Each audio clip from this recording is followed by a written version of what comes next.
Bueno, buenas tardes a todos, muchas gracias por haber venido. Un placer verlo porque es gente que quiero, así que me encanta que estén y me hacen más feliz todavía.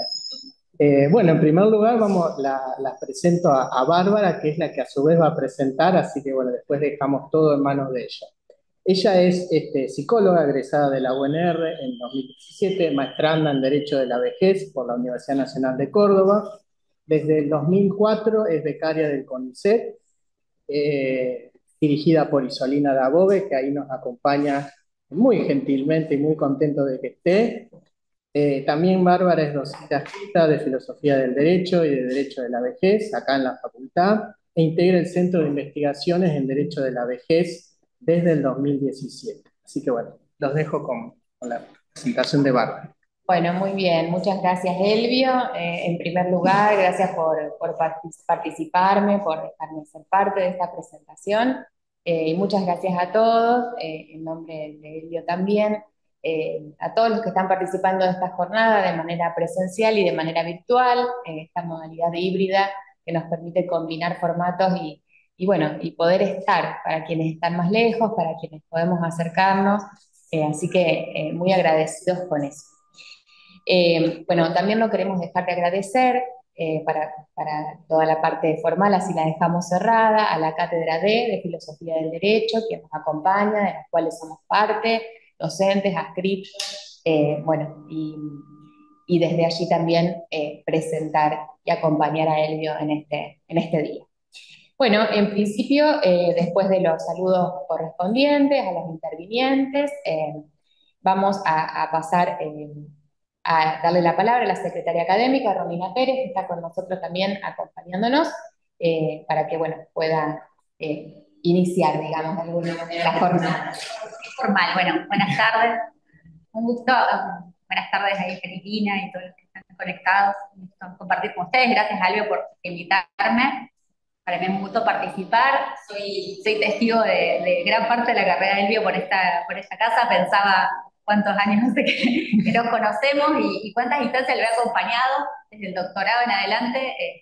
La Secretaría de En la Concurso. Secretaría de Concursos, en mis roles como coordinadora con doctorado, cuando presentó su tesis, siempre me acuerdo, así que nada, para mí es la verdad que es un orgullo, un gusto que los docentes de nuestra facultad, además de dedicarse, por supuesto, como se dedican a la docencia, a la enseñanza del derecho, también desarrollen esta vocación por la ciencia. Así que nada, felicitarlo a Elvio nada, y agradecerles a todos y bueno, mucho éxito de acá en adelante en todo lo que emprendan, como siempre, y un gusto acompañarte siempre en crecimiento, digamos. Así que un gusto compartir con la cátedra también. Muchas gracias.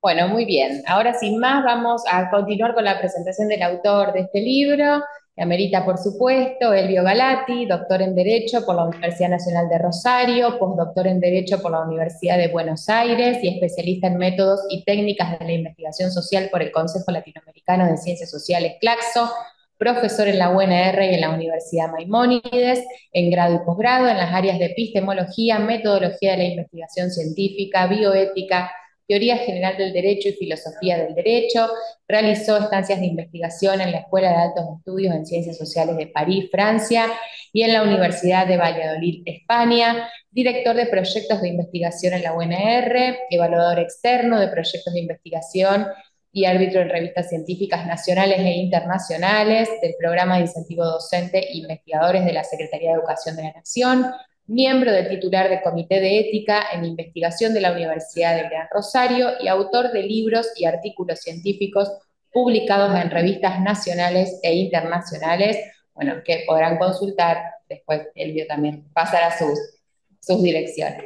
Muy bien, entonces Elvio, para no robarte más tiempo, vamos a la presentación de esta obra, que es tu cuarto y último tomo de tu tesis doctoral, y bueno, ahora sí, con ustedes, para todos ustedes, la presentación. Bueno, muchas gracias por haber venido. Y ahí, por suerte, digamos, me va a ayudar la tecnología para presentar el libro.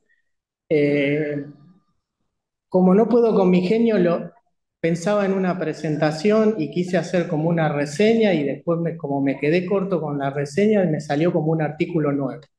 Así que bueno, salió una investigación de la investigación. Y ahora les voy a contar cómo se me ocurrió. Bueno, por suerte tengo esto que me ordena y que me lo puse al principio. Bueno, está dedicado, como verán, a mis padres, a Martina y a Belino, a ellos dos. La idea originaria, bueno, de la reseña saltó a otra investigación. Ese es un póster que presentamos acá en la facultad. Se hizo justamente esta vez la exposición de la jornada de ciencia y técnica, y ahí está resumido lo que les voy a mostrar hoy para la presentación. Bueno, esto lo voy a pasar porque hay muy poco tiempo y entonces la idea es ir avanzando. Y es muy grande la exposición, así que lo vamos a obviar. Sí es interesante pensar en la importancia del libro, que trata sobre cuestiones epistemológicas, y entonces es importante también dar cuenta de la importancia de la epistemología, que es filosofía de la ciencia. El libro trata sobre la epistemología del pensamiento jurídico complejo. Y como les digo ahí, pensar la ciencia es fundamental en todo momento, y para que no quede algo muy abstracto, pensé, por ejemplo, en las terapias de conversión, que de hecho las tratamos acá con el equipo con el que hacemos un programa muy interesante, Incómoda 2025. ¿Y qué tiene que ver esto con la epistemología? Precisamente porque en el caso de las terapias de conversión, que hacen referencia, digamos, a convertir a un integrante del colectivo LGBTIQ+, a una persona normal o heterosexual, uno dice, bueno, está bien, ¿deben prohibirse o deben permitirse? Y la idea es que uno las permitiría si tienen un basamento científico. Y por eso es importante reflexionar sobre la epistemología, porque la epistemología nos ayuda a pensar qué es la ciencia. En resumidas cuentas, si algo es o no científico. Como dice ahí, ¿es la homosexualidad, el lesbianismo, el transexualismo o el transgénero una enfermedad? ¿Y qué es? ¿Qué significa que sea una enfermedad? Durante mucho tiempo sí lo fue porque se pensaban que eran enfermedades. Hoy las terapias de conversión no tienen base científica y es urgente su prohibición para no afectar la salud y la vida de la población. Sí genera un poco, digamos, de polémica el hecho de que si la persona, a pesar de que estén prohibidas o a pesar de que no son científicas, igualmente la quiere hacer, porque tiene que ver con la autonomía y la libertad de las personas.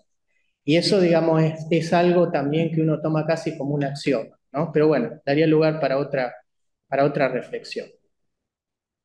Bueno, por ejemplo, también, ¿por qué interesa la epistemología? Bueno, en ese caso, en este libro, digamos, que hicimos en un proyecto radicado acá en la facultad, pensamos la complejidad de la medicalización de la infancia, ¿no? Con el caso, bueno, acá está Juan, que fue un integrante del proyecto y que hizo su aporte, su contribución y su capítulo, y ahí pensábamos si era o no científico el TDA y, como consecuencia, el metilfenidato que se le daba a los niños. Bien, en resumidas cuentas, caímos en la conclusión de que no.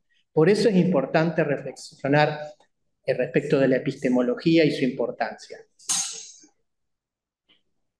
¿Por qué interesa el libro en el contexto actual? Porque, bueno, los abogados deben saber cómo es el conocimiento jurídico para poder permitir, prohibir o tolerar prácticas que sean lesivas o beneficiosas para la salud, la vida o el patrimonio de los ciudadanos. Los límites de un objeto jurídico, en este caso del derecho, importan también para tener más o menos verdad respecto de él. Porque todo lo que oculta, restringe conocimientos que pueden ser vitales para el éxito de los negocios o la vida, merece ser estudiado. Entonces cabe preguntarse cómo se hace un derecho científico. La epistemología tiene entonces una doble importancia. Para saber lo que hay que abordar, el fenómeno en sí, en este caso, por ejemplo, las terapias de conversión o la medicalización en el caso del TDA, y después también para saber cómo abordar en justicia aquello que hay que abordar, en este caso el fenómeno en cuestión. Bueno, eso digamos como para siempre todo lo que es filosofía tiene con esa disminución que necesita justificarse, digamos, ¿no? Pero bueno. Como decíamos hoy, todo empieza, digamos, el camino, digamos, de este libro empieza en el 2018, publicando la primera parte de la tesis con ese libro, después sigue con este otro, después con este otro, y el último se da en el 2021, con un realismo complejo en su justicia. Después hubo un bache importante y el último libro nos llega hoy, que esta sería como una especie de presentación preventiva.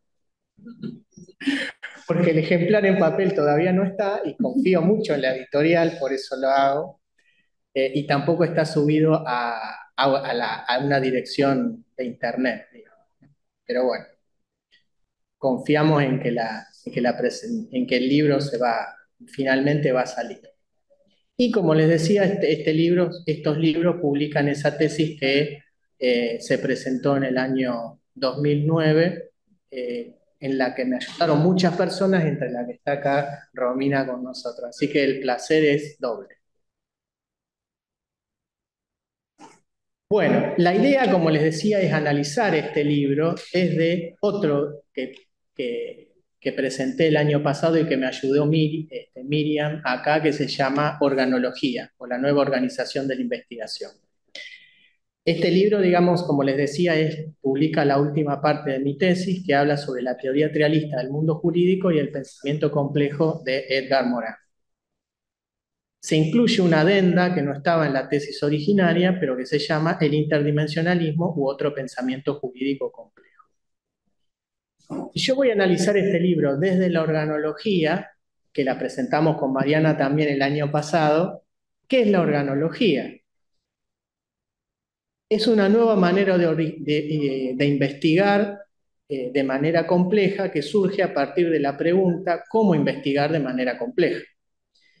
Y la investigación se hace de manera compleja si tomamos en cuenta distintas dimensiones como la filosófica, la histórica, la nociológica, la epistemológica, la metodológica, la técnica, la ética, la política, la universitaria y la crítica. La idea es que si falta alguna de estas dimensiones, uno no puede entender cómo hacer ciencia.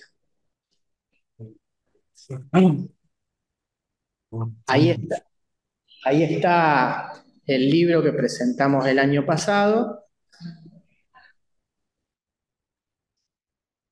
Y bueno, como les decía, la organología es esto, una nueva filosofía de la ciencia para investigar de manera compleja. Tiene todos estos módulos que yo les acabo de mencionar recién. Se basa en el pensamiento complejo, que tiene en cuenta los postulados de la ciencia clásica, ligados a la regularidad, la abstracción, el legalismo, las especializaciones, el centralismo, verticalismo y jerarquías, que dan lugar al pensamiento simple, pero a esto suma la consideración de las contradicciones en la ciencia, la multidimensionalidad, las partes y el todo en un sistema, con sus emergentes y restricciones, más lo local y lo global de un fenómeno.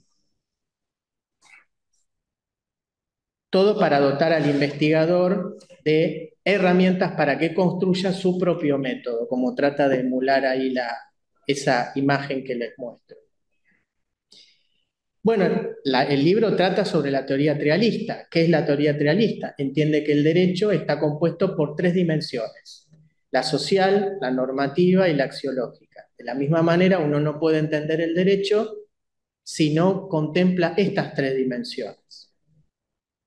También se plantea el interdimensionalismo, que tiene en cuenta al derecho compuesto por distintas dimensiones, pero que yo las propongo como nuevas basadas en la economía, la política y la religión. Estas dimensiones son variables, aunque son las más recurrentes, ya que el derecho está por hacerse en cada caso. ¿Y qué es la epistemología? Como les decía, es la rama de la filosofía que se dedica al estudio de la ciencia. Esas son las ideas centrales del libro. ¿Y por qué el libro trata de cuestiones epistemológicas? Porque se plantea la ciencia jurídica como transformación de la realidad, la clásica pregunta de si la ciencia describe o explica, transforma, porque se habla de lo local y lo global, porque se estudia la conformación del derecho como un objeto disciplinar, porque se habla de relaciones del derecho con otras disciplinas y porque se plantea el estudio del método empleado para conocerlo. Cómo conocer derecho y a través de qué método. ¿Sí? Bueno, ahí están todas las dimensiones a través de las cuales voy a plantear el estudio de este libro. Todas estas dimensiones para tratar de comprenderlo e incluso hasta criticarlo al libro mismo, ¿no? Estos son todos los módulos. Bien, comenzando por el primero, el aspecto filosófico. ¿Cuál es la filosofía que anida en el libro? Refiere a la complejidad. Se expresa en la parte que habla de las observaciones, donde se dice que la economía, el poder y la religión constituyen condicionantes importantes de las normas. Luego, al hablar del interdimensionalismo, en donde ahí ya desarrollo lo vital que es para la comprensión del derecho, los factores poder, economía y religión, al punto de que rompen, como disrupción en que consiste la filosofía, con el realismo y dan lugar a una nueva teoría. Hay también una idea de la clitia, esto de que deviene en lugar de que es, en el libro, cuando se habla de lo procesual del derecho realista y más en el interdimensionalismo, al poder necesitarse de otras dimensiones además de las mencionadas. O sea, más allá de que es importante la economía, el poder y la religión para poder entender el derecho, también puede haber otras dimensiones que surjan en función de la necesidad del caso. Siguiendo en el aspecto filosófico, ¿dónde se plantea en el libro? Cuando me pregunto si el derecho va a conservar su estatus de disciplina o si se va a convertir en un mero saber normativo transversal que sea supervisado por la disciplina de base que trate el problema en cuestión. Las interdimensiones, el poder, la religión y la economía, son infinitudes por su gran intensidad, influencia y pretensión de abarcar todo, y porque tienen un fuerte poder conservador, es decir, para que las cosas sigan como están y que no cambien. Yendo a otro de los módulos, que es el nociológico, la nociología se plantea el estudio del conocimiento. Ahí se expresa cuando el libro habla del objeto del ser, constituido por una parte material, que es la dimensión sociológica del derecho, y una parte ideal por las dimensiones normológica y diquelógica. Y la exigencia de un plafón práctico donde la realidad se transforma, que estuvo ausente en el realismo original.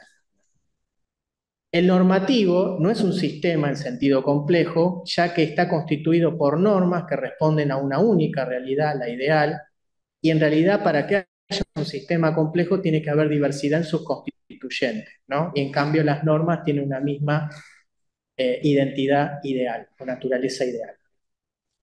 En el interdimensionalismo, la cantidad de dimensiones del sistema jurídico a armar depende del caso concreto, lo que habla no de un objeto, sino de un proceso fluido, flexible y temporario.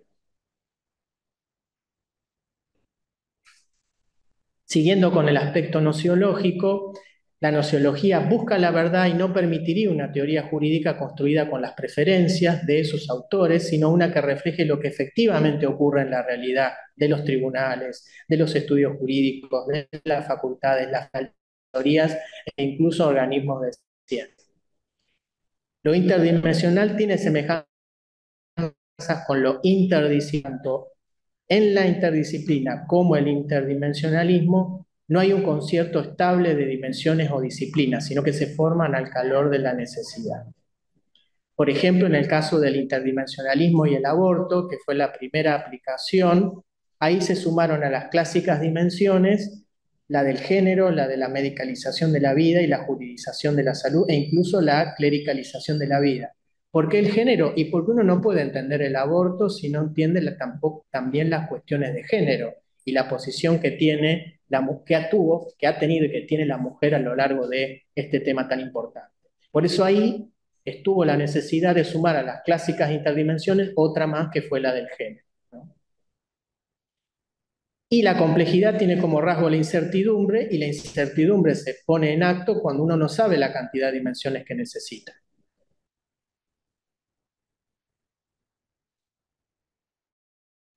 El aspecto de ciencia, que también forma parte de la organología. ¿Qué es la cientoria que menciono ahí? Es la historia de la ciencia con conciencia organológica, es decir, la historia de la ciencia en relación. Acá, haciendo microhistoria de este libro, tiene que ver con los otros 4 que, como yo les decía, pertenecen a la publicación de mi tesis. Bueno, acá cuento un poco de cuestiones biográficas, ¿no? Que bueno, que me fue difícil publicar sobre filosofía del derecho porque a todo el mundo le es difícil publicar sobre filosofía del derecho y a todo el mundo le es difícil publicar sobre filosofía, ¿no? Y por eso ahí lleva tanto tiempo el tema de la publicación. Después, bueno, yo publicaba en una universidad que me prestaba su editorial y luego me desvinculo. Tampoco son libros fácilmente vendibles, y más haciendo referencia a una teoría minoritaria, en este caso como el trialismo, ¿no? La editorial en donde ahora trabajo, bueno, publicó Organología, que es la de la UNR, y fue un poco esquiva con este libro, pero bueno.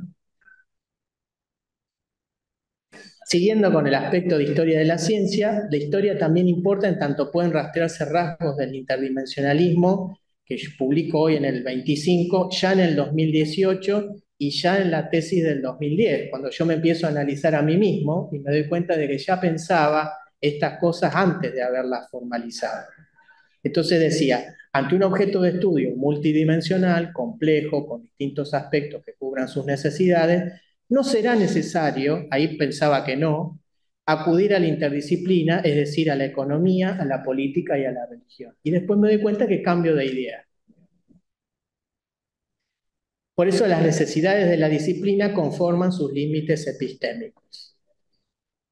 Entonces, el interdimensionalismo surge en el 2005 ante los círculos concéntricos de los que habla Goldschmidt cuando explica su trialismo, pero me parece cerrado porque obviamente el círculo es una esfera cerrada, y entonces planteo, allá en el 2005, 2 triángulos que se atraviesan, uno con normas, hechos y valores, y el otro con economía, poder y religión, que forman como una especie de estrella de David, que son dos triángulos atravesados, ¿no?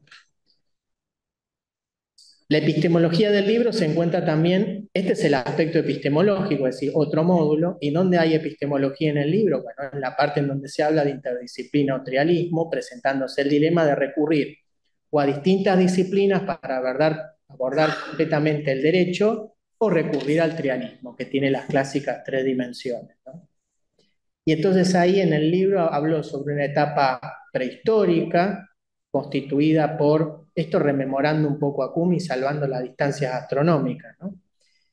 Que hay una etapa prehistórica y obviamente frente acá a Mariana, que ha hecho un excelente estudio sobre Kuhn aplicado al derecho, ¿no? Espero que los dos me disculpen. En la etapa prehistórica, que estaría constituida por los unidimensionalismos, y en donde ahí florecen los estudios disciplinares. Luego habría una etapa primitiva, en donde se toma conciencia de la necesidad de la multidisciplinariedad. Después viene la interdisciplinariedad, en donde hay trabajo conjunto de varios profesionales con objetivos en común. Y después vendría la etapa civilizada, en donde se recurre a una teoría propia, única, que contiene distintos aspectos tomados de otras ciencias, que sería la etapa del trialismo, ¿no? Eso yo pensaba allá por la época de la tesis. El derecho necesita de la sociología y la filosofía de la justicia. ¿Y qué hay más allá de la civilización? Bueno, puede haber transdisciplinariedad, que es el área del saber que está más allá de las disciplinas, saberes, conocimientos, sectores, y que permite el diálogo entre todos ellos. Y la gran pregunta es si es el interdimensionalismo la respuesta a un derecho transdisciplinario, ¿no? ¿Es el último estadio de evolución de la ciencia jurídica o hay que volver a partir de la interdisciplinariedad?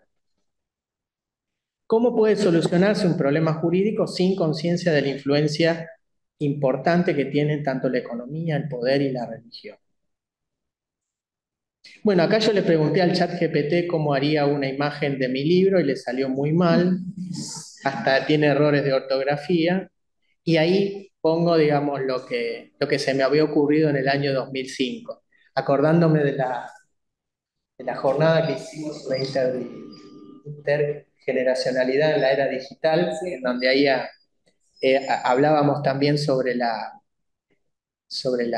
inteligencia artificial y las nuevas digitalidades serían. en la investigación y en el ámbito intergeneracional. Y esto sería como una especie de gráfico, tanto a Mariana como a mí nos encanta hacer gráficos, y bueno, no me voy a privar de ellos.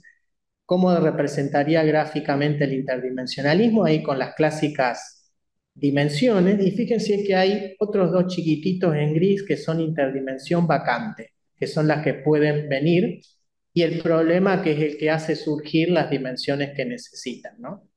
Y por supuesto, como está dicho ahí, el orden no implica prelación ni jerarquía. Podría ponerse una adelante y otra después al final.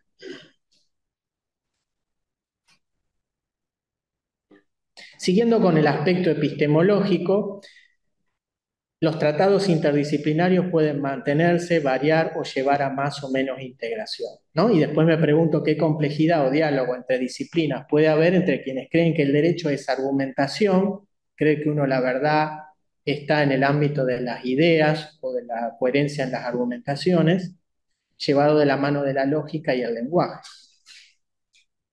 La idea es que cuando uno habla de epistemología tiene que cuestionarse la verdad de lo que está diciendo.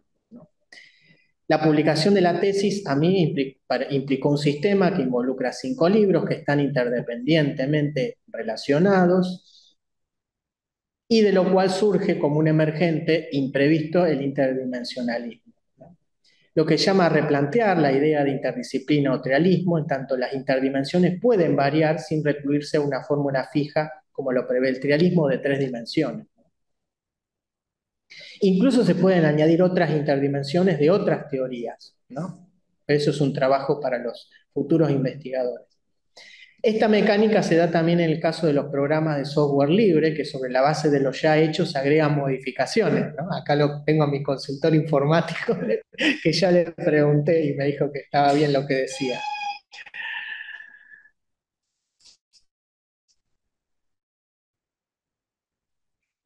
Bien, siguiendo en el aspecto epistemológico, acá la tesis señalaba las fronteras del trialismo están constantemente abiertas, en tanto las jurísticas tienen sus correspondientes horizontes, ¿no?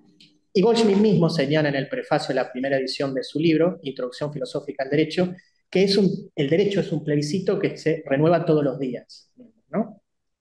Y a veces uno tira ideas, digamos, que parecen muy mínimas colocándolas en un prefacio, pero no puede lograr dimensionar el impacto que pueden tener en otras personas, ¿no?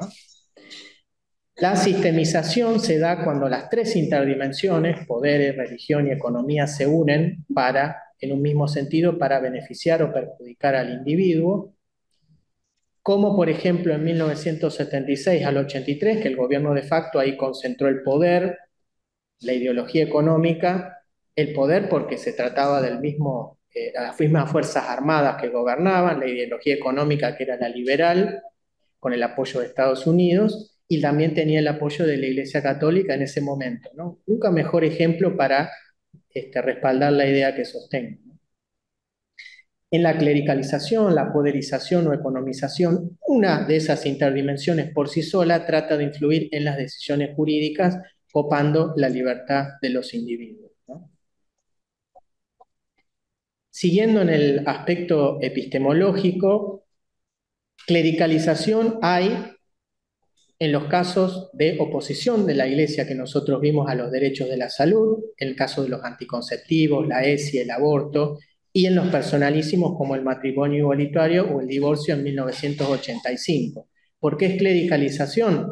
Porque una ideología trata de esparcirla al resto de los individuos que pueden no compartirla. Las interdimensiones actúan como restricciones, en tanto es difícil avanzar en una decisión que vaya contra ella. Por ejemplo, en la Argentina de hoy es difícil avanzar con una decisión que trate de vulnerar el déficit fiscal, digamos, ¿no? Para más explicación, prendan la televisión, ¿no? Hay una crítica a la práctica de la ciencia jurídica también que no sigue las pautas de la ciencia clásica, es decir, un método, corroborar empíricamente y predecir. Y solo predominan argumentos, proposiciones con la técnica del maquillaje de trabajos que parecen científicos.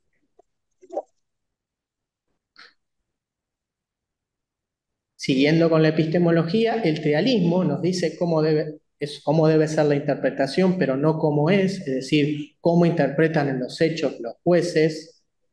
Hay cientos de categorías digelógicas, pero no se sabe qué piensan los jueces, como les decía recién, de la justicia. Y esto significa, en los términos de Lakatos, que hay un aumento de conocimiento teórico, pero no de conocimiento empírico, ¿no? Que se da cuando se generan categorías teóricas en exceso, sin corroboración. El trialismo no le da un lugar central en la teoría a la religión, y sin embargo el catolicismo insufló de contenido todas las categorías de la dimensión psicológica que pensaba Goldschmidt, ¿no? Sobre todo en su libro La ciencia de la justicia. Entonces yo lo que me pregunto es cómo algo que influye tanto no se puede estudiar, ¿no? A tal punto influye que, bueno, Goldschmidt cuenta en su filosofía como autobiografía, ha publicado por Astrea, que él mismo se convierte al catolicismo, ¿no? En su libro biográfico lo menciona. Y como decía Hegel, todo lleva a las causas de su negación, y el estudio tan profundizado del trialismo me llevó al interdimensionalismo, esta teoría jurídica, ¿no? Bueno, ahí está el libro, que se lo recomiendo muchísimo porque cuenta en primera persona cómo se hace una persona, cómo se hace un jurista, y tiene que ver con la historia. Yendo al aspecto metodológico, que forma parte de un estudio científico, la metodología de este libro y la de la tesis fue cualitativa. Se compararon dos teorías, la de Edgar Morin con la del trialismo, y la hipótesis fue que había coincidencias entre estas dos teorías. Se confirmó, se tomó como documentación las obras de los autores trialistas y las de Edgar Morin. En una primera parte se siguió un esquema ordenador del pensamiento complejo y luego el esquema ordenador del trialismo. Lo que resulta que el trialismo es una teoría compleja y que la complejidad tuvo una aplicación en el derecho.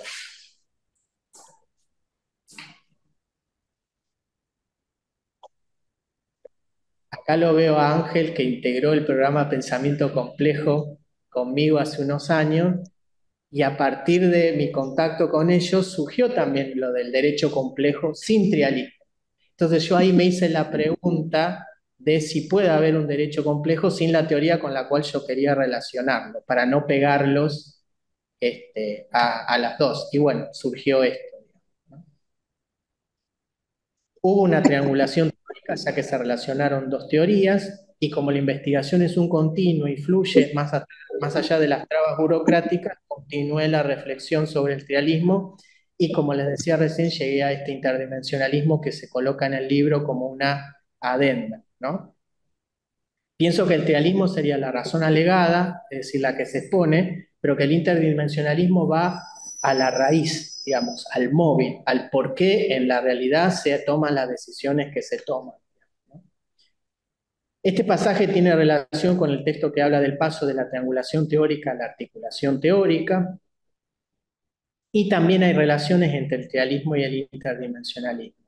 Feyerabend, que es un epistemólogo que quiero mucho, dice que el pluralismo teórico ayuda a que el conocimiento sea objetivo, es decir, relacionar teorías ayuda a encontrar más, acercarse más a la verdad, ¿no? Y el interdimensionalismo fue posible luego de transitar el trialismo, así como para Goldschmidt fue posible llegar al trialismo transitando por los unidimensionalismos, ¿no? Las teorías que piensan que el derecho está compuesto por una única dimensión. El aspecto político del libro, bueno, hay política cuando hablo de lo local y lo global, que se da en la temática de las armas, las drogas, la contaminación ambiental, el hambre, lo que vuelve sobre la sistémica y la recursividad. Frenar el cambio climático y cuidar la alimentación de los OGM requiere de políticas globales. La opción política también se ve cuando se incorpora la justicia en el derecho por el trialismo, porque se presupone que la mayoría puede equivocarse. Si yo me limito al derecho contemplado como ley, me rindo al poder de los que tienen el poder de hacer las leyes. Hay que proteger a la república, a la democracia de la suma del poder público, que ocurrió con el caso de la democratización de la justicia, Y para quedar mal con todos, también hay que proteger a la República y a la democracia de la suma del poder económico, que se dio con el caso de Clarín, que los gobernantes permitieron la fusión de, Clarín, de Multicanal con Cablevisión, después la de Clarín con Telecom, y ahora están resistiéndose la fusión de Clarín con Telefónica, digamos, ¿no? Pero por si ellos pudieran y quisieran comprarían todo, digamos, ¿no? Por eso es importante ver cómo, en este caso, la economía influye en la toma de decisiones del derecho, ¿no? Ahí está. Así se entiende cómo el dinero y el poder impulsan la toma de decisiones. Así como Marx creía en la justicia como emancipación social, el realismo en la libertad para personalizarse y el interdimensionalismo, en suma siempre se trata de la libertad, ¿no? Y ya terminando en el aspecto ético, ¿dónde hay ética en el libro? Cuando se habla de los problemas de la bomba nuclear, la clonación, la modificación de la especie, la desmortalidad, en tanto ahí nos planteamos un límite acerca de si investigar o no, ¿no? También se ve cuando Morin habla de la planetarización en lugar de la globalización, y se plantea por el buen vivir. También cuando se habla de la búsqueda de la libertad, y también en la adenda se habla del autodesarrollo para que los profesionales solucionen sus problemas y también logren la autoeducación de quienes, de quienes consultan. Y en el aspecto universitario y no pedagógico, a partir de la investigación sobre la teoría individualista de Miguel Herrera Figueroa, que es un jurista salteño que creó la Universidad John F. Kennedy, ahí planteo que el universitario es mejor manera de llamar al módulo que pedagógico, porque el universitario incluye más aspectos. Por eso la pedagogía ahí en el libro se encuentra en la parte que habla de las relaciones entre las ramas. Por ejemplo, ante la menor intervención del derecho penal, ante la mayor intervención del derecho de la educación, hay menor intervención del derecho penal. Es decir, cuando yo más invierto en educación, por hablar mal y pronto, o más, para hablar de una manera más sencilla, cuando invierto más en educación, voy a necesitar menos de preocuparme por las penas, digamos. Y ahí cuando se traslada el indulio pro reo al derecho, por ejemplo, del laboral al consumo, al ambiental, lo que muestra una relación interdisciplinar, ¿no?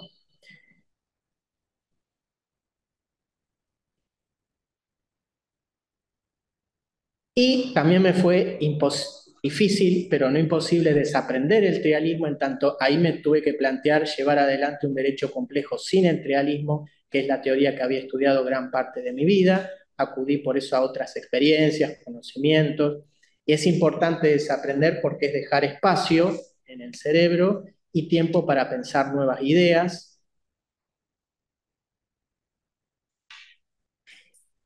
Y este es, yendo al aspecto crítico, ¿dónde se ve el aspecto crítico en el libro? Cuando planteo la idea de que si bien se habla de un sistema normativo, en realidad no es sistema porque no incluye entes diversos, sino que se habla únicamente de normas. Por eso el positivismo jurídico, pensaba en el libro, no es afín al pensamiento complejo. Cuando se habla del trialismo y se le exige a esta teoría o a cualquiera dejar de ser contemplativa y posarse más en la transformación de la realidad, y tampoco ayuda el aumento desmesurado de conceptos sin corroboraciones empíricas, ¿no? Y también hay una parte en el libro que habla de observaciones a la complejidad moriniana y la trialista. ¿Y por qué? Porque el énfasis en la dimensión diquelógica se entiende por la profesión mayormente elegida de sus seguidores, es decir, todos, casi todos, digamos, somos docentes, investigadores, pero pocos, digamos, los que siguen el oficio de la profesión, ¿no? Y la crítica está presente también en la adenda. Al redactar la tesis en el 2009 ya estaba en germen, como les decía, esta idea de la crítica. Se vuelve a llevar adelante en el 2018 con el interdimensionalismo y se teoriza en el 24 con la organología. Cada teoría, a su modo, tanto la escuela analítica como el realismo, les cuesta aceptar las críticas como las teóricas que provienen del interdimensionalismo y las de la realidad que muestran al realismo como una teoría minoritaria, ¿no? Por algo, digamos, cuesta ser seguida por los abogados, ¿no?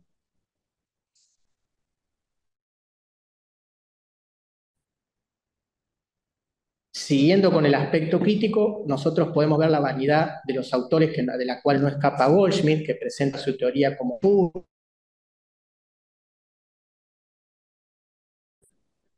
Y Morin también tiene sus críticas porque se muestra como el heraldo, cual Freud y Marx, que se representa a los liberales de la Revolución Francesa, que si bien nacieron en Francia, son universales, ¿no?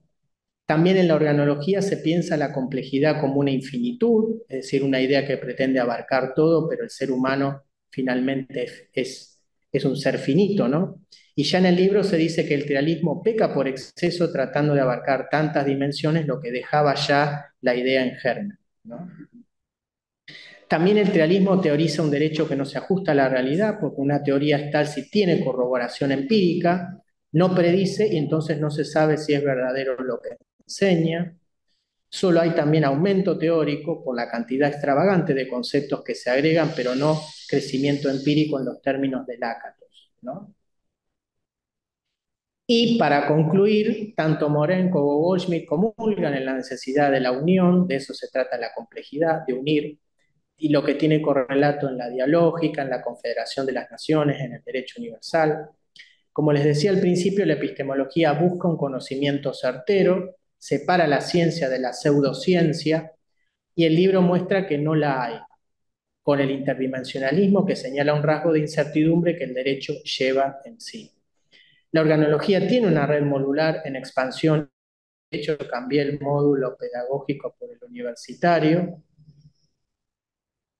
y ya para terminar, volviendo a la crítica inherente a la visión organológica de la epistemología jurídica, se critica a la ciencia jurídica que debería ser más galileana, cuantitativa, más aristotélica, cualitativa y menos maquiavélica, buscadora de poder, convencedora con argumentos y propositiva.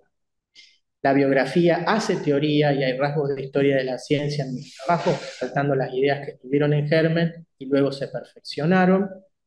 Y como Prometeo que le roba el fuego a los dioses y paga por ello, eh, cuesta luchar por la verdad, ¿no? Es lo que decía en la organología, luchar por el propio conocimiento para llegar al propio método de cada uno. Cuando el libro esté publicado, lo vamos a poder encontrar en el repositorio de la Universidad Maimónides, también en papel y en mi página profesional. También esto que acabo de contarles está subido a YouTube. Pueden buscarlo en mi canal con mi nombre o con esta dirección o bajo el nombre Libro Epistemología del Pensamiento Jurídico Complejo. Bueno, ahí volví a salir en el diario, no en Policiales por suerte, pero bueno, me ayudó ahí la parte de comunicación del diario El Ciudadano, así que bueno, se los agradezco. La foto de 2015, está un poquito vieja, está acá sacada en la facultad, así que bueno, muchas gracias por haber...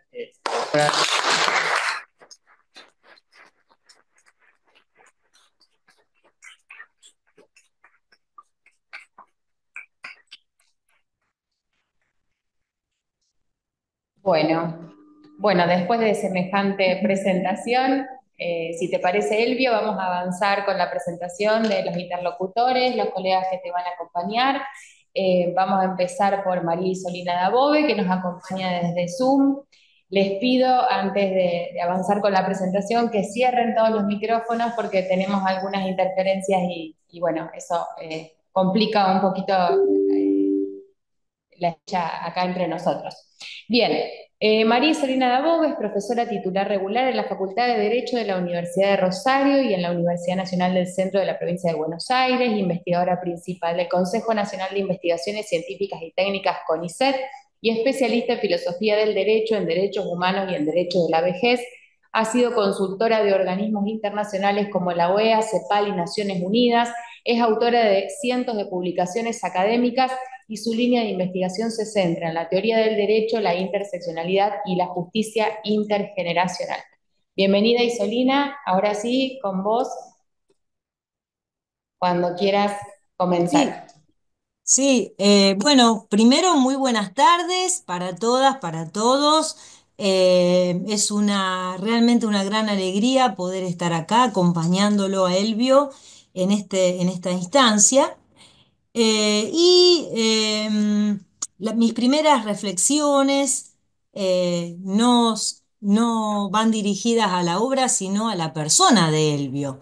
Nos conocemos desde el siglo pasado, desde 1998, 1999 aproximadamente, cuando él todavía era un estudiante de grado y ya mostraba inclinaciones hacia la filosofía del derecho.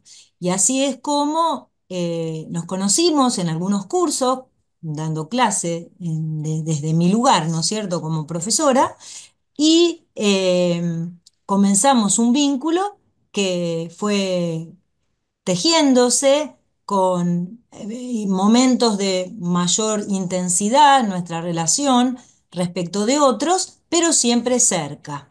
Entre esas experiencias del siglo pasado ahora, quiero poner de relieve la integración de Elvio junto con otras y otros jóvenes estudiantes de la Facultad de Derecho del grupo Eleusis.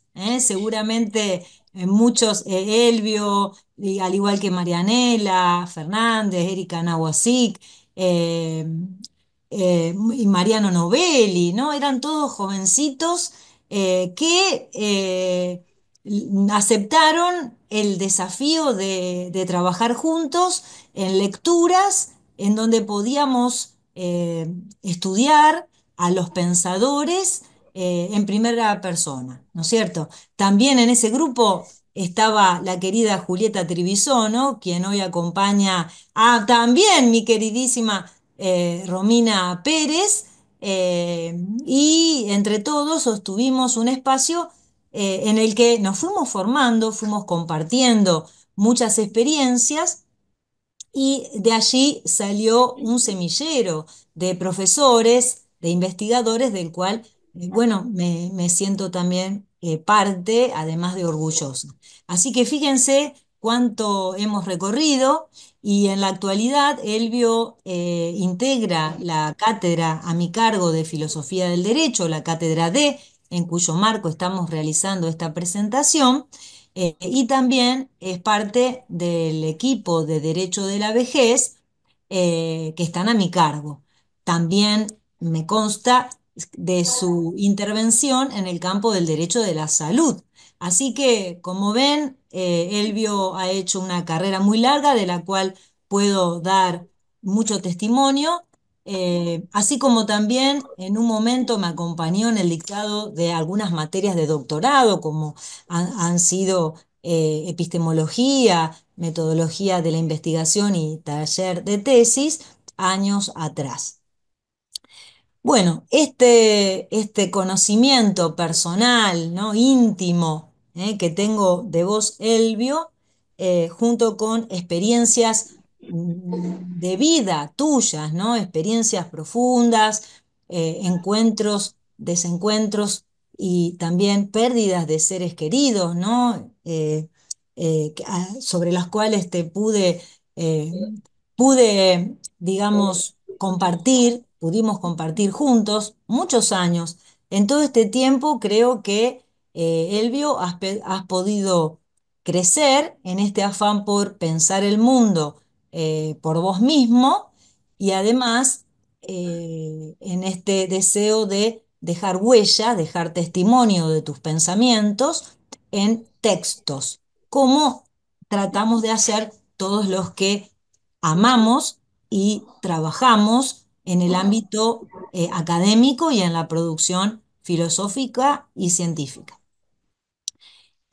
A su vez, también creo que en tu exposición anterior hiciste un poco el recorrido o diste razones por las cuales fuiste mudando de enfoque complejo del derecho, partiendo de esta concepción de la teoría trialista hacia una, una teoría, un modo de pensar el mundo jurídico más anclado en Morán. Me consta de la importancia que tuvo tu encuentro con el profesor Morán en París, en esa instancia de investigación que hiciste allí, que fuiste gestionando con mucha ilusión. Y también en ese sentido te agradezco el acercamiento que hiciste de la obra de Morán a nuestra casa de estudio y a nuestro equipo de trabajo. Creo que este libro es el resultado de todos esos recorridos y en particular del aprovechamiento de las enseñanzas de Morán, de su teoría de la complejidad aplicada al derecho. El concepto de interdimensionalidad o la organología, como lo fue explicando Elvio, tienen su base allí, en Morán. Y es importante también señalarlo para todos aquellos que quieran seguir las raíces de esta propuesta bibliográfica. No obstante, también considero que hay algunas apreciaciones de la propia teoría trialista en la que no estoy de acuerdo totalmente, ¿no es cierto? Y creo que en una presentación de un libro como este, es importante mostrar también eh, consonancias y disonancias para poder seguir pensando.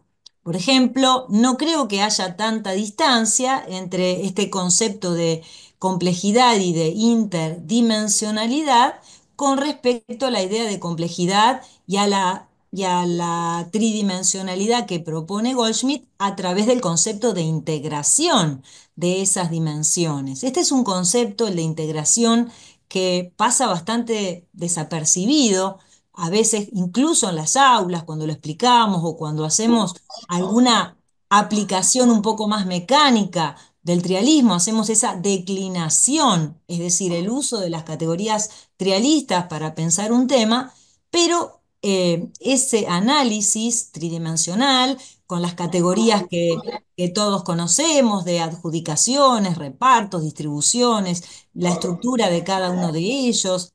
Luego también el propio Goldschmidt habla de la articulación que hay de esos componentes entre sí y también el trialismo desarrolla una idea que me parece puede seguir alimentando tu investigación, que es el de las relaciones entre las adjudicaciones, en donde hay ahí relaciones de compenetración, relaciones de oposición. Y en esa línea también trabajó muchísimo el doctor Siuro, de quien también sos deudor, ¿no es cierto?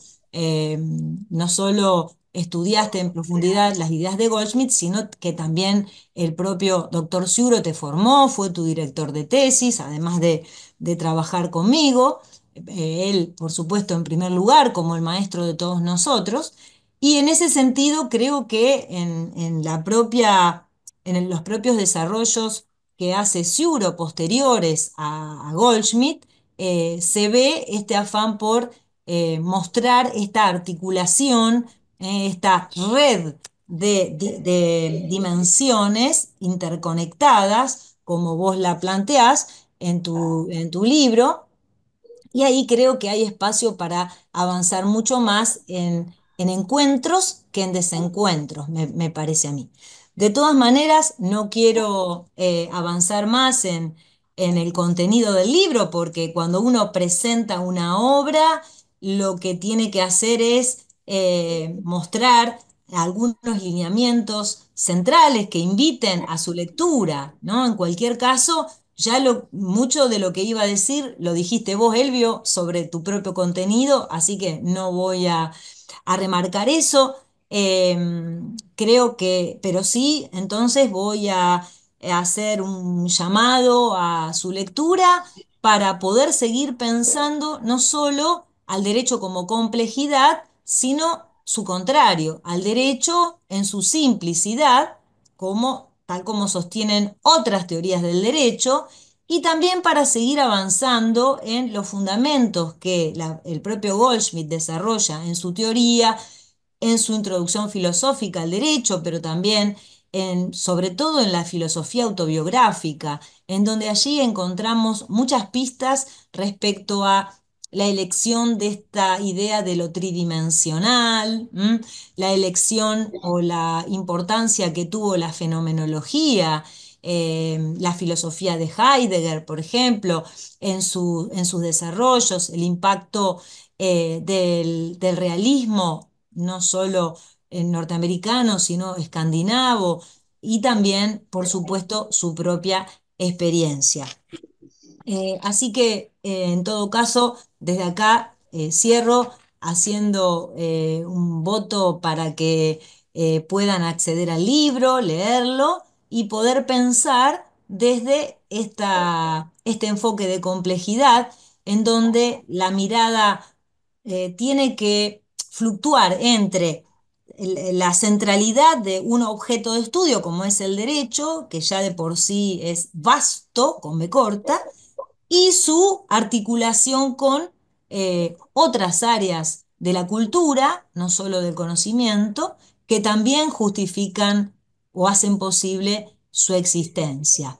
En esto, el trialismo y el pensamiento complejo, sobre todo en la versión de Morán, o como lo planteas vos en tu libro, Elvio, son puntos de partida muy interesantes para poder comprender la realidad en clave humana, que es la clave de la multidimensionalidad, ¿no es cierto? La vida en definitiva, en particular la vida humana, no es la resultante de un solo elemento, sino de la persona, en este caso, si hablamos de los seres humanos, en sus circunstancias, en su devenir, y en ese sentido, creo que todas las filosofías de la complejidad que iluminen este aspecto de la vida, creo que son muy enriquecedoras.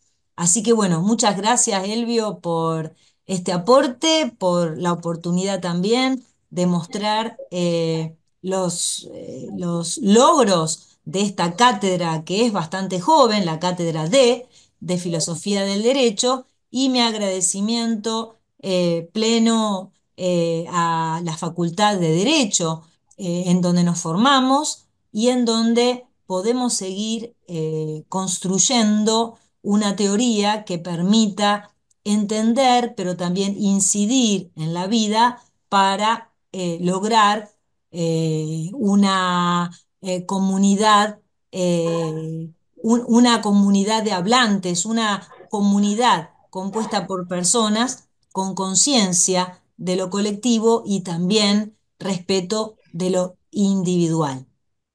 Así que los saludo, les agradezco infinitamente el tiempo de escucha que me han brindado, y brindo por más libros, de más publicaciones, más producción de Elvio, de la cátedra y de todas las personas que hoy nos acompañan.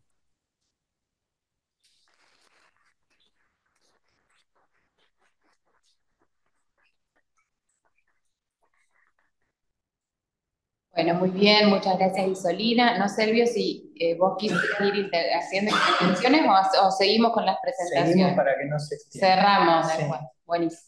Muy bien, entonces vamos a continuar. Vamos a invitar a Claudia Marcela Torres para que te pueda tomar la cámara. Yo mientras la voy presentando. Muy bien. Bueno, bienvenida Claudia, Claudia Marcela Torres. Venite acá que está más cerca del micrófono. Perfecto. Bueno, ha trabajado en las facultades de Ciencias Agrarias y Ciencias Políticas y Relaciones Internacionales, haciendo docencia, investigación y extensión en áreas relativas a la comunicación oral y escrita, la discapacidad, los derechos humanos, el género en la ruralidad, la epistemología y el pensamiento complejo, por supuesto. Bueno, muchísimas gracias, Claudia, bienvenida. Bueno, gracias. Adelante con la intervención. Bueno, muchas gracias, es un placer para mí estar acá, viendo caras conocidas, queridas, y agradecerle a Elvio esta oportunidad, que ya es la segunda vez que junto con Mariana nos invita a leer sus libros, nos pone a leer en vacaciones de invierno, de verano, nos invita a leer y a tomar algunas notas con respecto a lo que nosotros vemos de esa producción de Elvio, que es tan fructífera. Y también me parece muy importante estar en esta facultad y que se esté hablando de epistemología, ¿no? Ese conocimiento que atraviesa y que invade todos los demás saberes, de alguna manera. Y a Elvio también lo conozco de dar clases juntos en la Facultad de Ciencias Agrarias, en la materia de epistemología, donde la mayoría de las charlas se daban en el trayecto, que teníamos una hora y media de viaje.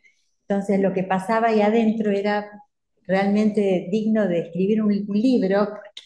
Era una hora y media de ida, una hora y media de vuelta, y en esa hora de viaje aparecían todas las cuestiones que después las tratábamos de llevar al aula de alguna manera, ¿no? Y siempre con Elvio empezábamos con preguntas, porque en realidad la epistemología se basa en preguntas. Y entonces la primera pregunta, cuando yo voy a tratar de hacer un pantallazo del libro desde mi área, que es la comunicación, que es la epistemología, y desde también mi conocimiento del pensamiento complejo que fuimos atravesando junto con Elvio en los últimos años. Y entonces la primera pregunta era, ¿por qué una epistemología del pensamiento jurídico complejo, verdad?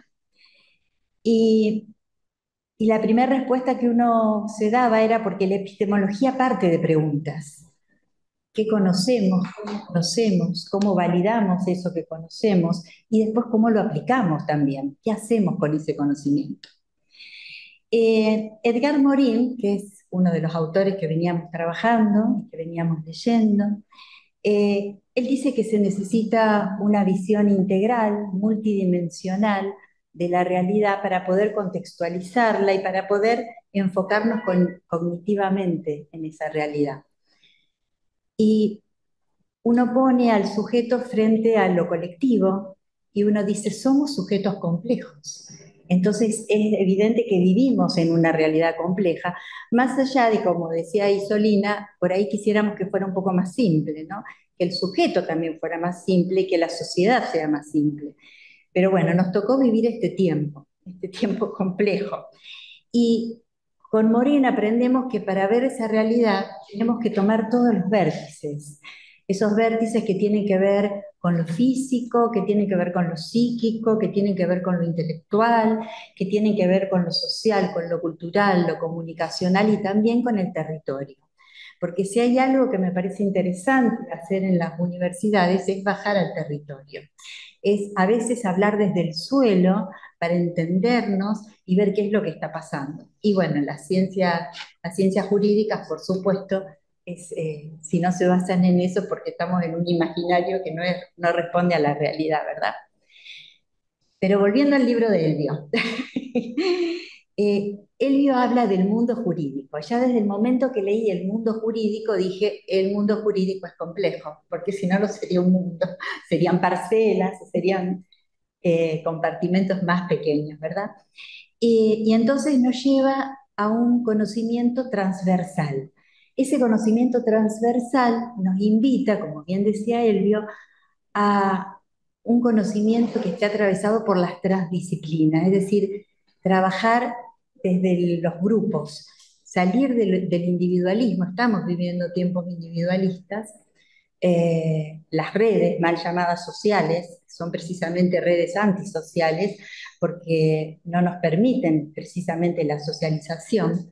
Por eso es tan importante el encuentro cara a cara, el vernos, aunque sea a través de Zoom, pero vernos.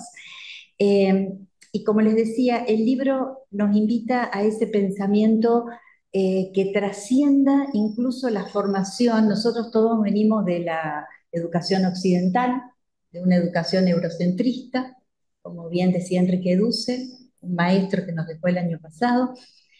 Y Elvio nos abre las puertas, incluso dice en su libro, y me pareció fantástico cuando lo leí, lo remarcaba, al pensamiento oriental. Porque creo que por ahí estamos un poco limitados a la forma de encarar el conocimiento de acuerdo a la formación que tuvimos cada uno de nosotros. Y hablaba recién Isolina de la necesidad también de un pensamiento simple. Y yo pensaba, de lo simple a lo complejo, a veces hay un paso, ¿no? Eh, pero los condiciona, eso simple y eso complejo nos condiciona a poder entender el momento civilizatorio que estamos viviendo.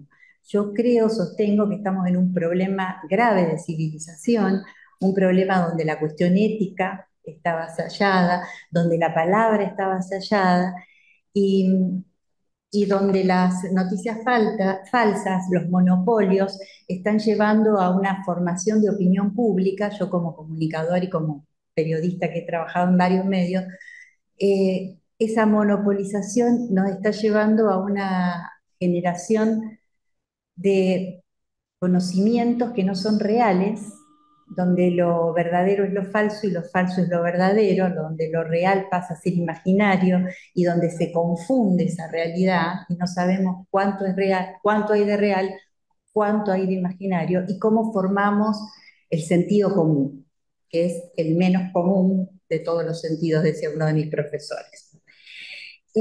Ahora mientras la escuchaba a Isolina y lo escuchaba a Elvio, me anoté algunas cuestiones que tenían que ver con la cuestión científica. Hablaba Elvio de la historia de la ciencia, ese era un tema que nos gustaba mucho en la facultad, porque creo que no se puede hablar de literatura si no nos contextualizamos en la historia. La historia debería ser obligatoria para todas las ciencias, porque conocer el momento en que vivió cada uno de los autores, el momento que vivimos nosotros, de dónde venimos, hacia dónde vamos, me parece que es esencial para entender una obra.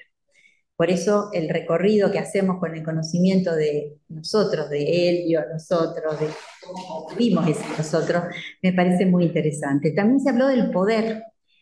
El poder, que es uno de los temas que más nos gusta a nosotros en la Facultad de Ciencia Política, cuando hablamos de Foucault y cómo el poder nos atraviesa, también es importante ver en qué sector está en determinados momentos. ¿Quiénes son los que ostentan el poder? En un momento fue la iglesia, en otro momento fueron los señores feudales. ¿Quiénes son los que ostentan el poder hoy? Para muchos autores, el poder está hoy en los medios de comunicación. Es decir, en los medios que de alguna manera nos están moldeando y nos están diciendo qué es verdadero y qué no es verdadero.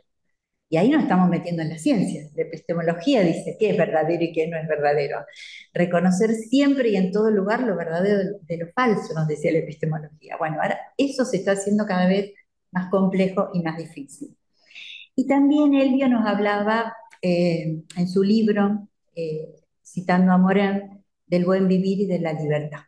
Y yo ahí pensaba, desde la lingüística y desde la semiótica, cómo tenemos que redefinir ciertos términos que nos están apabullando, que nos están quitando. De alguna manera podemos decir que la palabra está amenazada. Y somos nosotros, y es desde estas instituciones donde tenemos que defender la palabra.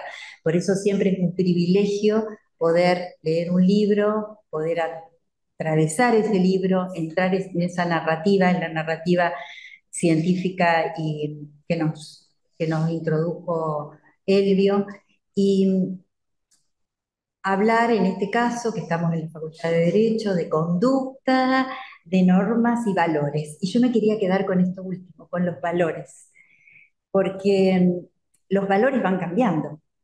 Los valores cambian con el tiempo, cambian con las generaciones. Y en esto nosotros estamos viviendo una época en donde esos cambios se dan de una manera muy rápida, muy acelerada. Entonces me parece, y muchas veces nos descolocan, nos dejan mal parados frente a esas reacciones de la realidad y no sabemos cómo trabajarlas. Y finalmente, para hacerlo demasiado largo, me quedo con una palabra que cuando la descubrí tenía ganas de salir corriendo y abrazarlo a Elvio, porque en el libro habla de la felicidad. Y yo digo, una palabra que está tan ausente en la educación y en la ciencia, porque nosotros pensamos que venir a estudiar o a hacer una carrera es venir al sufrimiento, venir a la batalla, nos imaginamos que venimos a sufrir y en realidad debería ser una instancia de felicidad. Y esa felicidad que nos da, en este caso, en la ciencia, que nos da el conocer, el ir más allá de donde estamos, no saber a dónde vamos a llegar incluso en muchos casos. Y por ese recorrido también, y citando a Morim, Elvio habla, y con esto termino, de que el pensamiento complejo es cósmico. Y ahí me pareció fantástico, porque bueno, ya entramos en lo cósmico, entonces entramos en ese terreno que nos hace pensar, imaginar y soñar de una manera diferente. Así que muchas gracias, Elvio, gracias a ustedes por acompañarnos.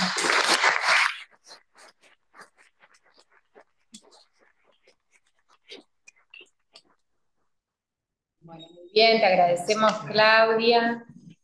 Y vamos a seguir con Guillermo, vamos a invitarlo a Guillermo Lobagnini Ordóñez. Cuando quiera, ¿querés que me vaya para allá? Sí, sí, sí. Ah, bueno. Dale. Allá. Sí, sí. Yo quedé en el medio, acá. Muy bien. Bueno, bienvenido Guillermo, él es licenciado en Historia, profesor jubilado, profesor honorario de la UNR y activista LGTBIQ+, así que... ¿Me puedo liberar de esta corbata que me está matando? Porque dije, perdón, buenas tardes a todos. Cuando digo a la Facultad de Derecho, viste que tenés que ponerte el saco y... aunque ahora los abogados vos salís, excepto este que es muy formal, el doctor, te voy a decir doctor, pero viste, los abogados ahora van con jeans, todo así, el zapatilla.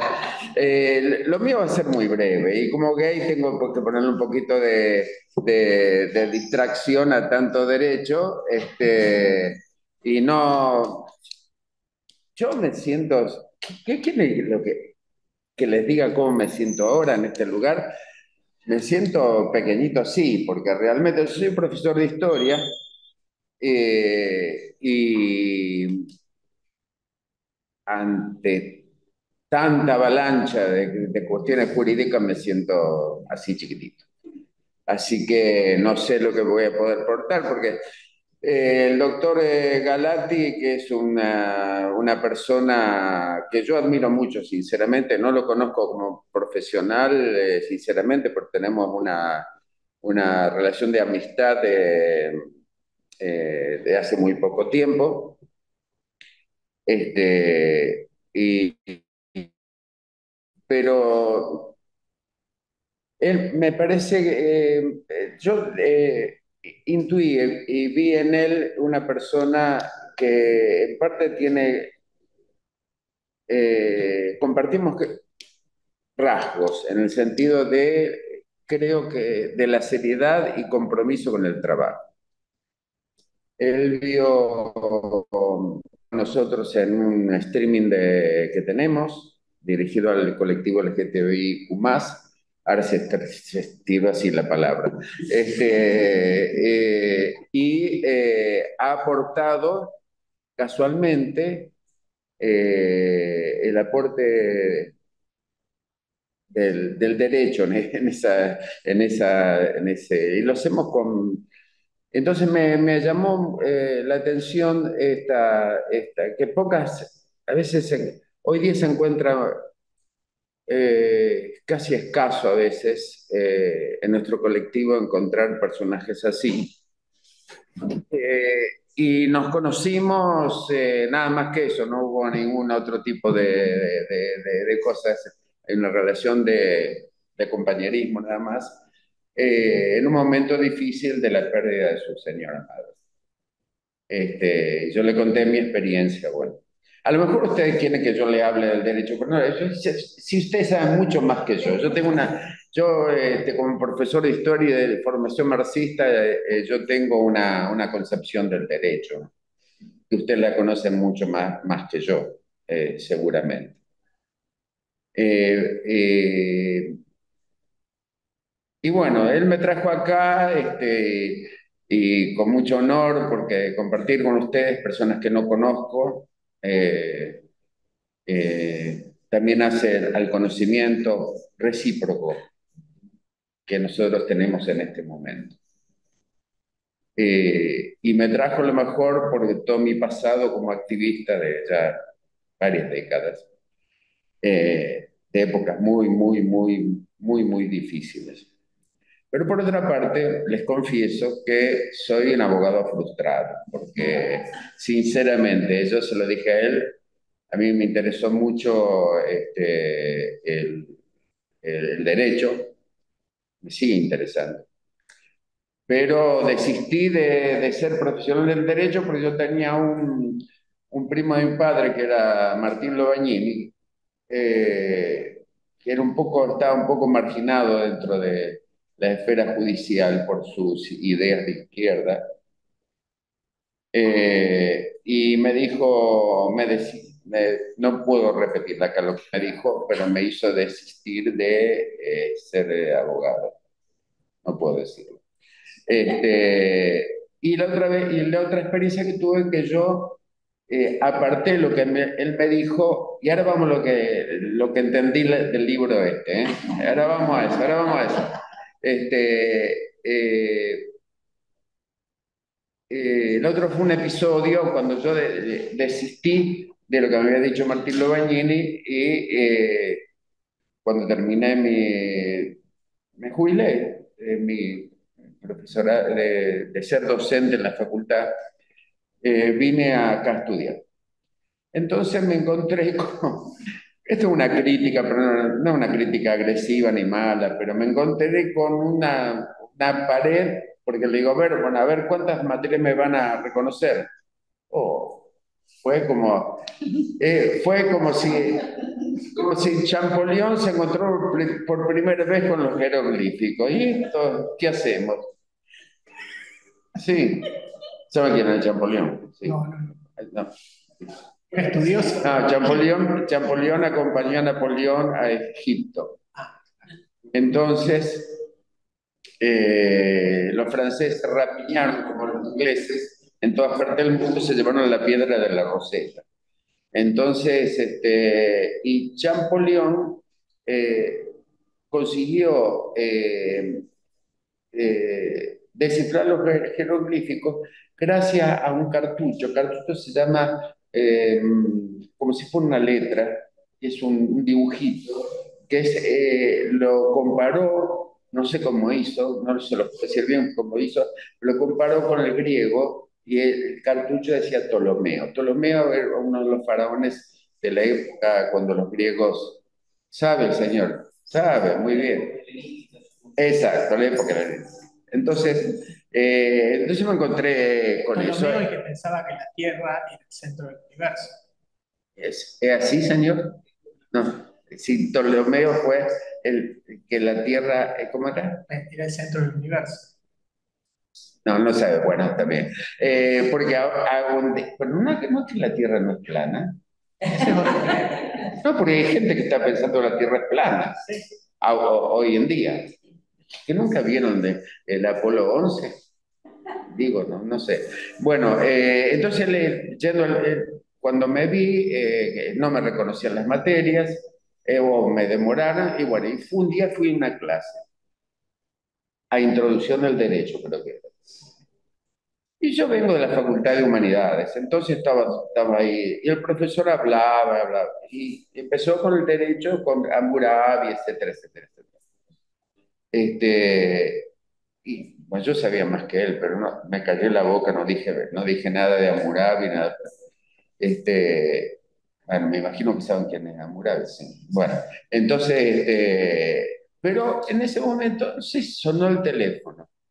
Y el docente me dice, señor, deje el teléfono ahí. Ah, sí, eso es impensable en mi facultad de humanidad. Ah, bueno, muy bien. Y se fue mi despedida del Y fue mi despedida. Bueno, pero no importa, ya está. Bueno, yendo al libro que fue para mí casualmente otro Champollion, tratar de leer el libro no, es que sinceramente Yo sé, no lo analicé profundamente, pero se nota que tiene una erudición y un compromiso del trabajo muy grande. No me voy a extender mucho más, solamente hay dos cosas que yo lo anoté acá, que pasaste la exposición acá. Dice Golmi, plebiscito que se renueva todos los días. Eso me llamó la atención. Ustedes me pueden llegar a explicar el plebiscito que se renueva todos los días del derecho. Yo no sé si estoy tan de acuerdo con eso. Y después el capítulo que habla de la planetarización me impactó mucho lo que dice Morán. Eh, que creo que también debe ser un desafío para el derecho en un momento que estamos, que lo mencionó la colega acá, en un momento muy, muy difícil que está viviendo la humanidad en este momento, muy difícil, que creo que nosotros, eh, creo que lo que vos decías ahí, es cómo se adapta, ¿no? El derecho a la planetarización. Cuando vemos del derecho, de la violación del derecho, lo que hace el señor Trump de hacer volar a unas personas sin preguntarle quiénes son o qué hace. Eh, entonces, que me hace acordar eh, a Eichmann o una cuestión de violar la dignidad humana así, sinceramente, en tiempos modernos, ¿no?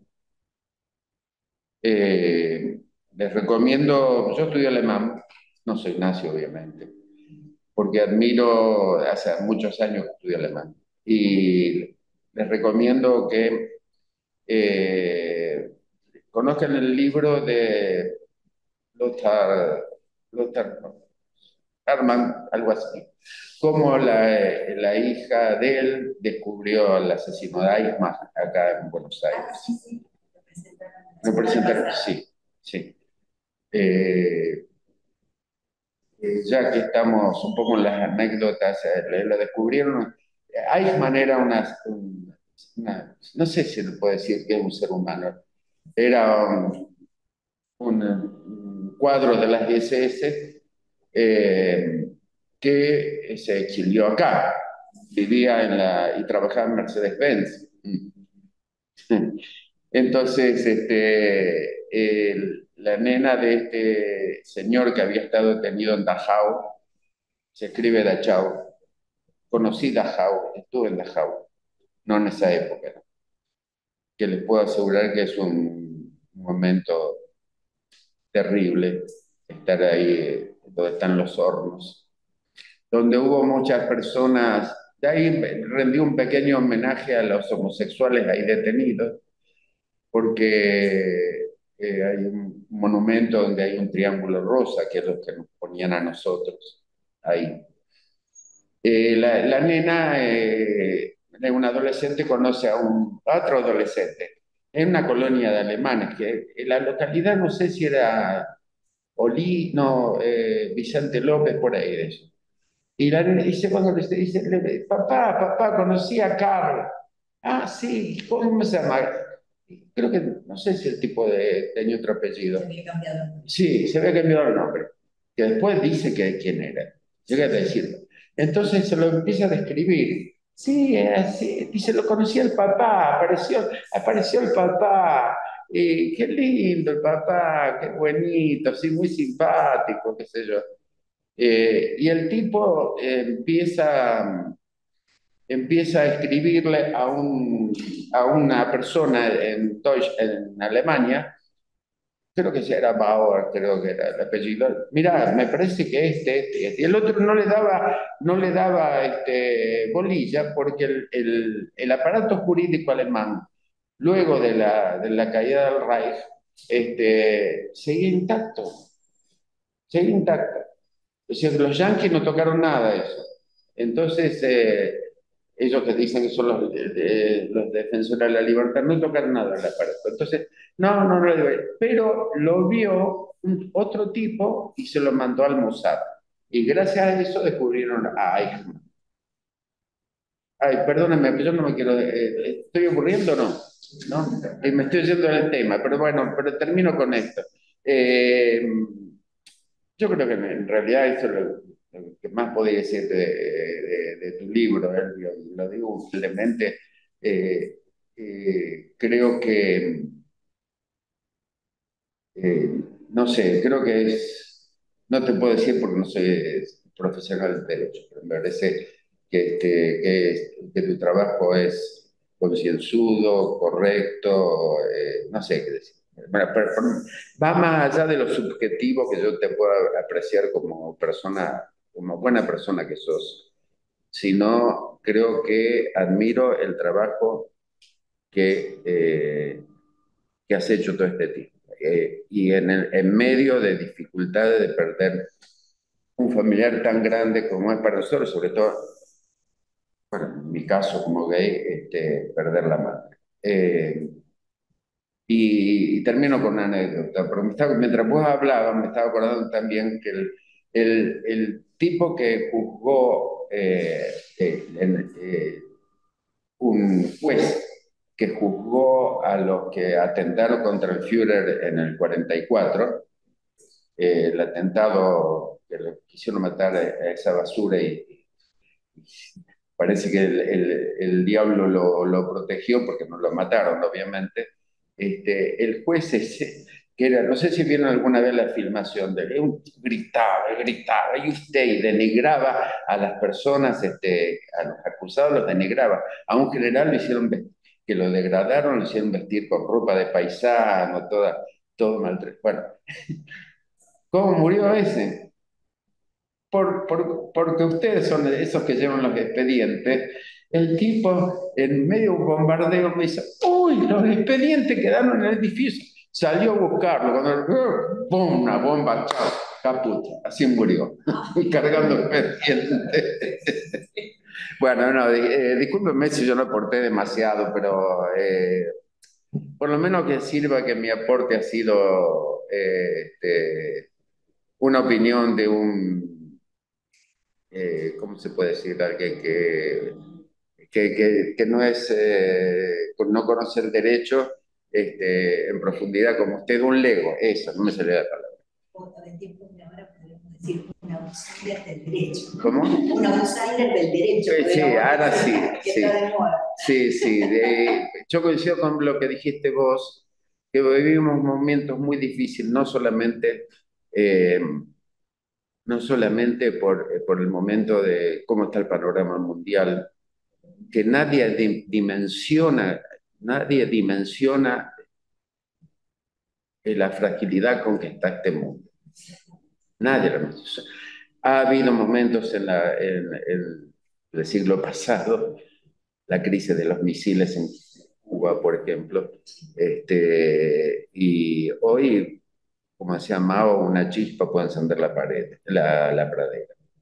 Está terrible. Más, esto déjame de mi visión de izquierda, más que la crisis, para mí, no sé si terminal, hubo tantas crisis terminales pero, del capitalismo, pero una crisis muy profunda del capitalismo, muy profunda.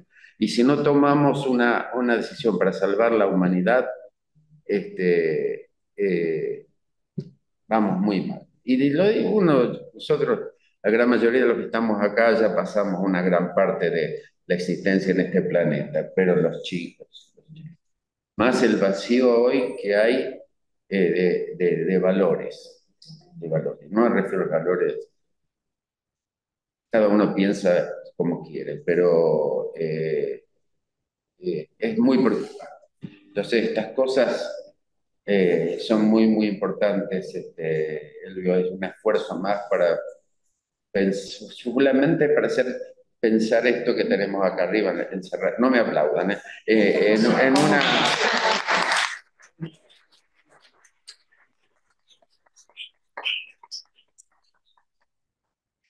Bueno, muy bien.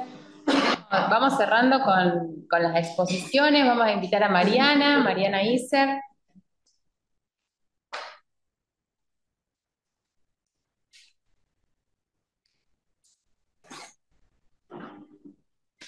Bueno, muy bien. Mariana, vamos a presentarla brevemente. Es mediadora, abogada, doctora en Derecho, docente de grado y posgrado en la UNR. En el grado da clases de Filosofía del Derecho y taller de acceso a la información jurídica, y en el posgrado, doctorados y maestrías, Epistemología en Derecho y en Ciencias Agrarias, taller de tesis 1 y 2 en Derecho. Muy bien. Adelante, Mariana, y con ella ya cerramos para que luego puedas devolver. Bueno, agradezco el espacio y la oportunidad que nos da la Facultad de Derecho de la Universidad Nacional de Rosario para estudiar, investigar y compartir esos derroteros y a su vez generar nuevos espacios. Querido Elvio, agradezco esta nueva invitación que me haces a leerte y a decir lo que pienso. Gracias.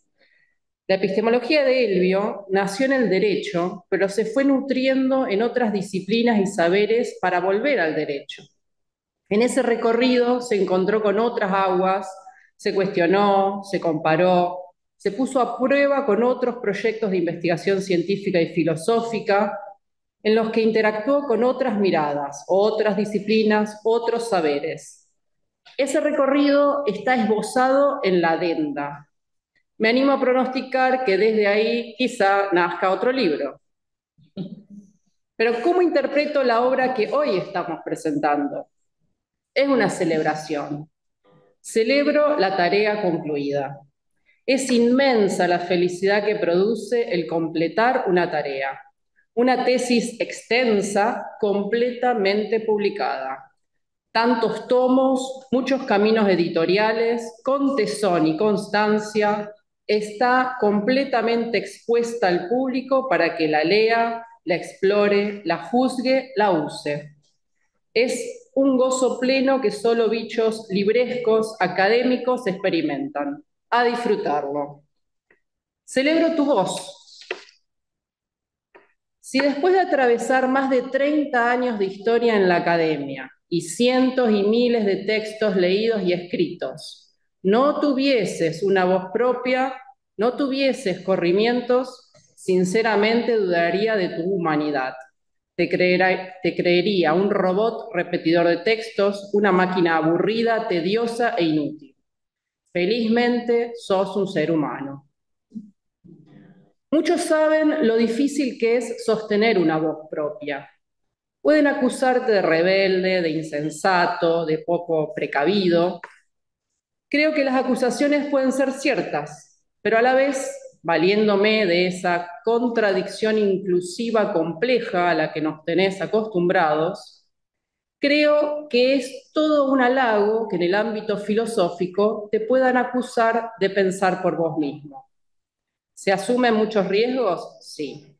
¿Se puede errar? Sí. ¿Se puede acertar? Sí, también.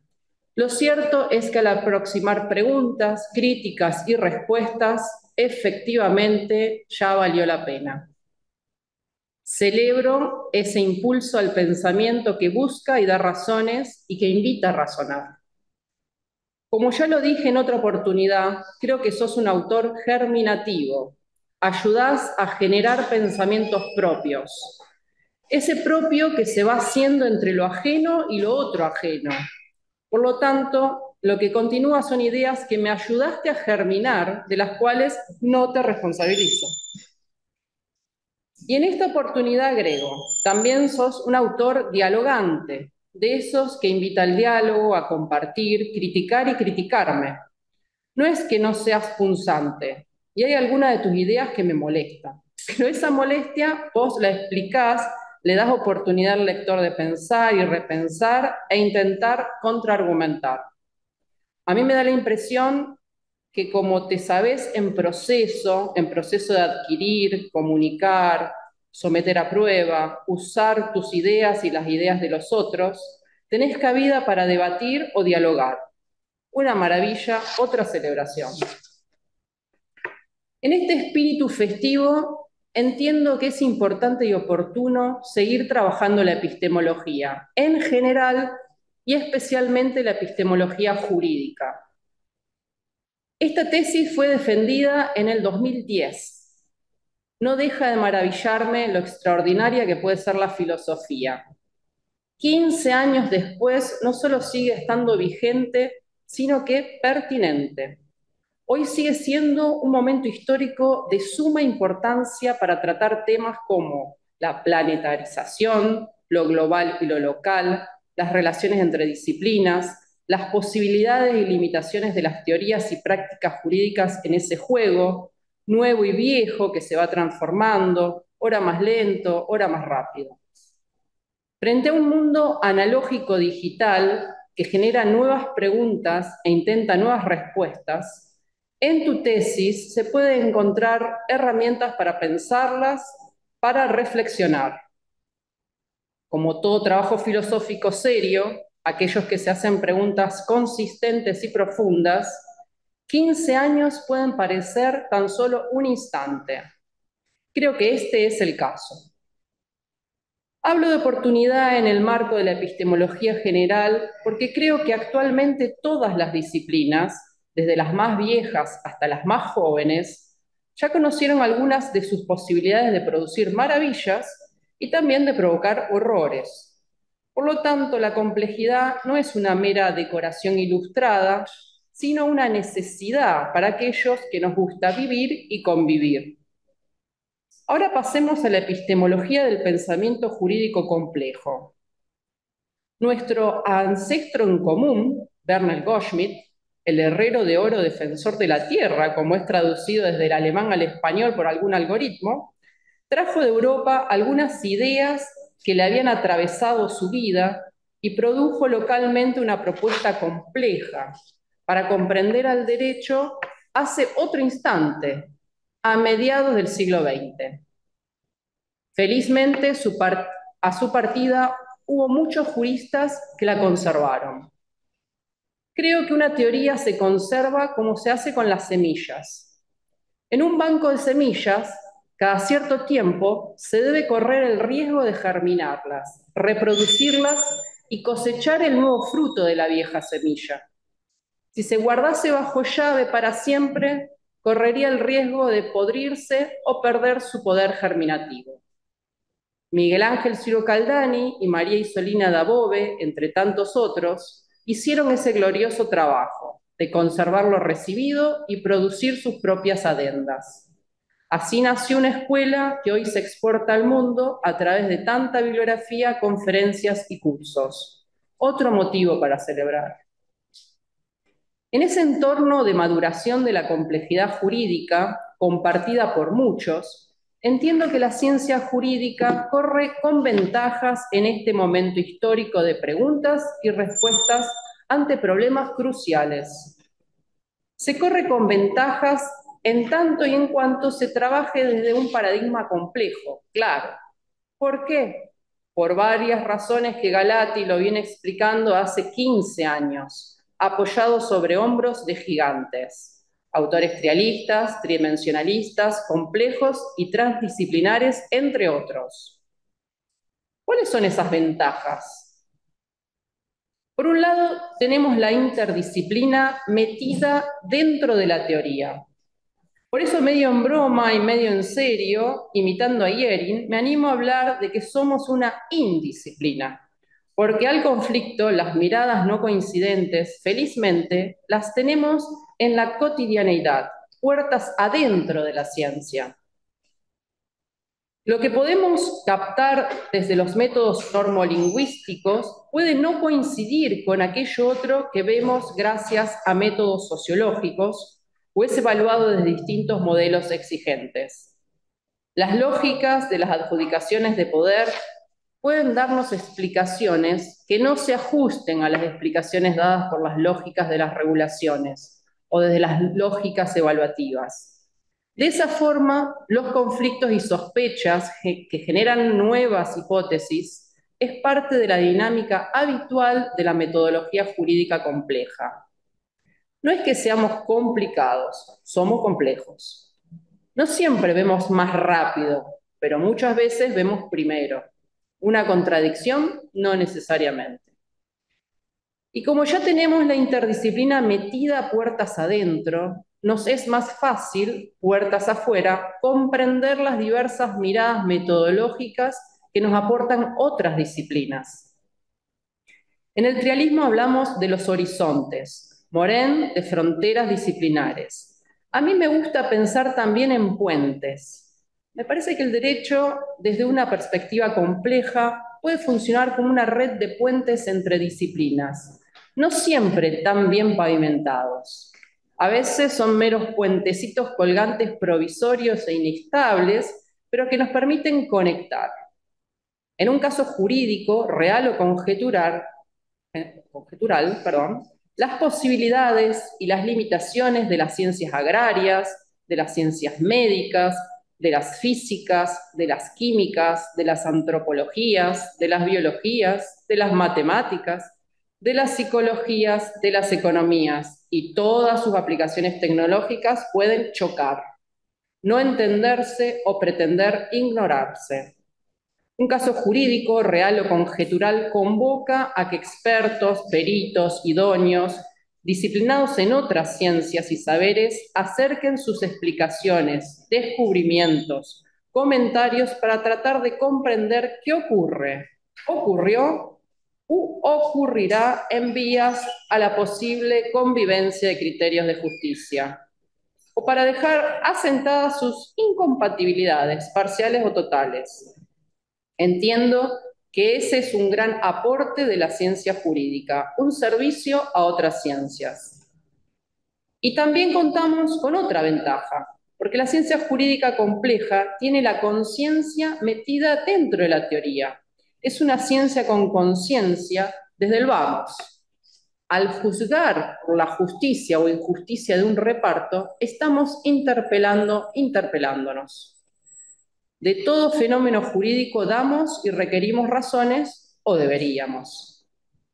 La ética no es una cosa a la que apelamos cuando nos escandalizamos de algo, sino que convivimos con ella, sea que la mimemos o la maltratemos. Es parte de un episodio diario, cotidiano, no de jornadas esporádicas y gente muy culta, a diario.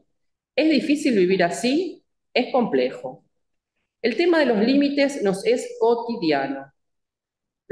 ¿Hasta dónde aprieto? ¿Quién paga los platos rotos? ¿Cómo se reconduce una práctica obsoleta? ¿Cómo asignar responsabilidades sin destruir todo el sistema? Son preguntas y respuestas que a diario se dan en el mundo jurídico. El derecho no se detiene porque la vida no se detiene. Como dicen los chinos, siempre se avanza. Lo que pasa es que cada tanto se necesita girar sobre los propios talones y seguir avanzando. La ciencia jurídica no se detiene, nunca se llega a un lugar apacible, relajado, en donde estacionarnos al menos un instante. Siempre queda algún sabor amargo en boca del podría haber sido mejor. Incómodo, simplemente complejo. También corremos con ventaja gracias a su poco estado físico, podríamos decir. La jurídica es una ciencia que si pretende correr hacia donde está gritando otra ciencia, se queda sin aliento. Entonces, como es una vieja sabia, se queda más o menos en un espacio de convivencia, acusada de retrógrada a veces, acusada de osada otras. Esa es más o menos la sensación habitual para aquellos que trabajamos con o en el derecho. Los aplausos y los abucheos te pueden ensordecer, salvo que te pares más a la distancia. Mires los fenómenos de adjudicaciones de poder regulados y evaluados por la justicia desde algunas generaciones atrás y las pienses conjeturalmente hacia unas generaciones para el futuro. ¿Es lento y engorroso? Es simplemente complejo. Finalmente nos podemos preguntar, ¿la ciencia jurídica compleja no tiene desventajas? Si prestaron atención, habrán descubierto que sus ventajas coinciden con sus desventajas, de acuerdo a qué punto de vista tenga usted y qué finalidad persiga en su vida y en su convivencia. Espero que continúen o empiecen a leer a Galati y que les sea tan germinante y dialogante como me es a mí. Elvio, esta investigadora organológica, te agradece una vez más el poder pensar. Ciertamente soy muy consciente de semejante privilegio. Gracias por generar espacios de tolerancia para el aprendizaje mutuo y continuo, esos espacios que producen oxígeno científico y filosófico. Muchas gracias y muchos éxitos.